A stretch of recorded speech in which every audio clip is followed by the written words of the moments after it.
మా రక్షణ సభ దగ్గర మనం ఉన్నాము. మనతో పాటు హిందుత్వవాది, జాతీయ నేషనలిస్ట్ జర్నలిస్ట్ దేవికారెడ్డి గారు ఉన్నారు. వారిని అడిగి తెలుసుకుందాం. అసలు ఈ సభ ముఖ్య ఉద్దేశం ఏంది? అసలు హిందువులు మేల్కోవాల్సిన సమయం ఆసనమైందా? అసలు ఈ అవసరం ఎందుకు వచ్చింది అనేది తెలుసుకుందాం. అక్క నమస్తే. నమస్తే.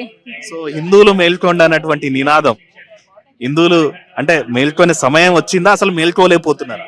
సమయం ఆసన్నమైందా కాదు, ఆలస్యమైంది.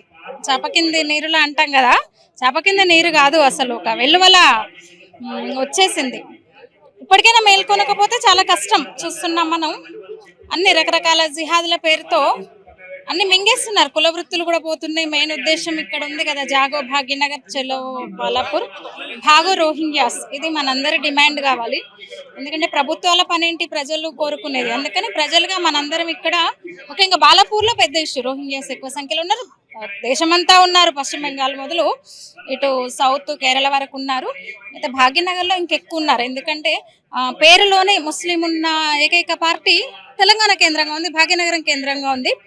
సో వాళ్ళు మద్దతుగా ఉన్నారు వాళ్ళకి. అందుకని ఇష్టం వచ్చినట్టు రావడము, చాలా నష్టం జరిగింది ఇప్పటికీ.